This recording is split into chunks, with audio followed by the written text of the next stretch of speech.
In this video, we will learn about the cost minimizing choice of technology in the short run. Our focus will be on the situation where we are considering the short run.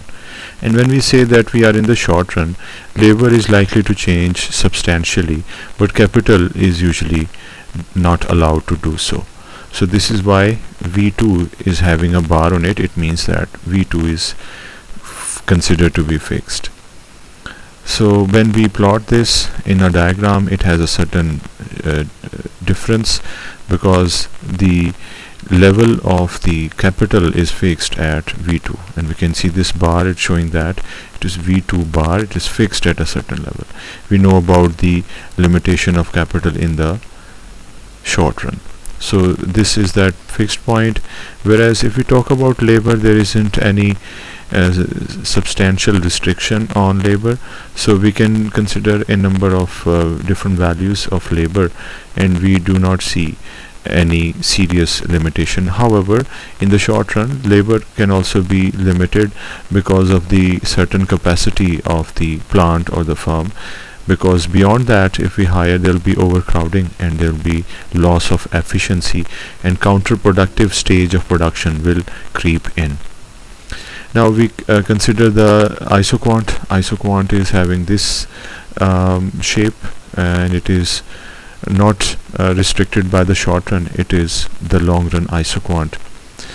Now this is the minimum level of the isocost, that is no labor is used, and when no labor is used, the level of capital is V2 bar, and we will get this straight line on the x-axis as the isocost line.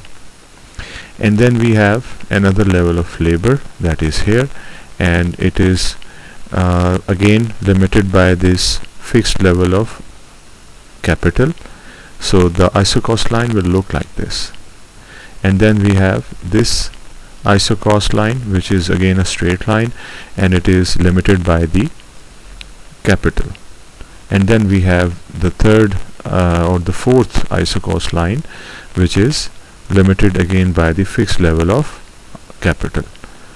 So all of the isocost lines, they are limited by the fixed level of capital, and they are horizontal lines, and they are showing different levels of labor, 0, 1 and maybe 4 and maybe 7, but the level of capital is fixed at a certain level. Now the equilibrium is happening at least on two places. This is one of them and this is the other. If we choose this point, it shows that we are using this much of the labor, and it means that we have a certain cost to pay. And if we choose this point, because the contact is happening on this point as well of the long run isoquant as well as the short run isocost line, but in this case we have to use a little less of the labor, so it means that we are incurring less cost, and definitely it is the lower isocost line, so it is entailing us a lower level of the cost, so we should go for it instead of any other point. This is the point that we are talking about. The lowest possible cost will be linked with isocost 2, and this is that point.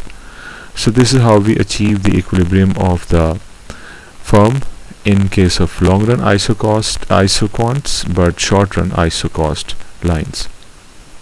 This is a little bit of description of what we have already discussed and seen in the diagram, and it suggests that the equilibrium takes place as isocost 2, which is the minimum cost, minimum possible cost. Minimum can be this as well, but this is the minimum possible because these two cost curves do not allow us to reach the output. Therefore we have to drop these two lower isocost curves, and the targeted long run outcome or output is basically achieved at this isocost 2 curve, and that is that point where it happens. So this is how we can understand the short run situation for the isocost curve, and we can try to achieve the equilibrium of the firm. Thank you.